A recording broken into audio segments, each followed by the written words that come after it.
So, ayan. Hello guys. Let's move on naman. Finale.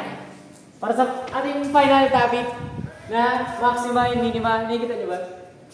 Ayan. So, meron tayong problem dito na a wire 32 feet long has to be formed into a rectangle. What dimension should the rectangle have to maximize the area? So, drawing tayo ng rectangle dito. Sinasabi dito na 32 feet long yung form na rectangle. 32 feet.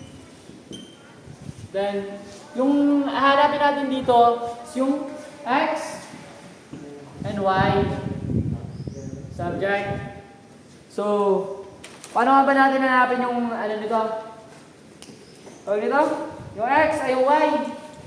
So, kung makikita sa perimeter na 32 feet, ito yung formula 2 ano nga ito? 2x plus y. So, substitute natin yung perimeter na 32 equal to 2x plus y. The next step, para makancel natin yung 2, divide natin yung sarili niya na 2. So, cancel. So, 32 divide 2 is equal to 16. 16 x plus y. So, di ba ang hinahanap natin ay y? Ililipat natin ngayon yung x sa kabila para mahanap natin yung y.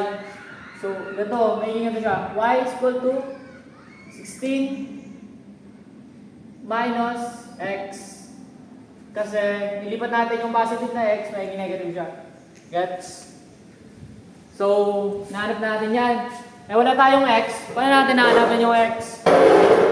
So, provide tayo na another problem. Area is equal to land times width. Sorry. Area, ang given, dito. X times y.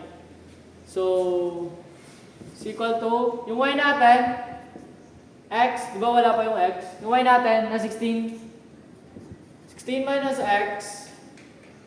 The next step, ano gagawin dito? Next step, ito times siya. X times 16 is equal to 16x. X, negative, times negative x is equal to negative squared. So, ang hinahanap natin, di ba, x?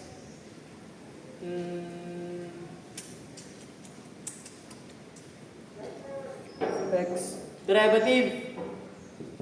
So, derivative ng 16x equals to 16. Derivative ng x squared, 2x.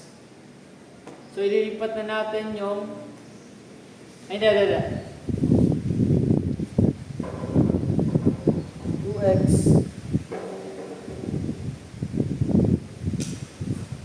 Ililipat ito. 2x. Ililipat natin 2x dito. So, negative siya. Magiging positive. Is equal to 16x. 16. So, para mahanap natin yung x, ito na.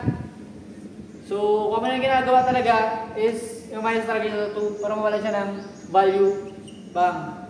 2 is equal to 8. X natin is equal to 8. May x na tayo. Na value na 8. X is equal to 8. Then, malusolve na natin kung paano natin mahanap yung y. So, yung y equal to 16. 8. 16 minus 8 is equal to 8. Galing. Then, taran! Ayan na. Ang value ng y and x. So, ang tanong dito, what dimension should the rectangle have to maximize the area? So, ano daw yung dimension para ma-maximize natin yung area? May formula na, kaya times natin yung x and y. So, x times y, substitute na 8 times 8 is equal to 8 times 8 is equal to wait lang, 8 times 8 64 ba? 64. So 8 times 8 equal to 64. Ito na siya. Maximize ng area.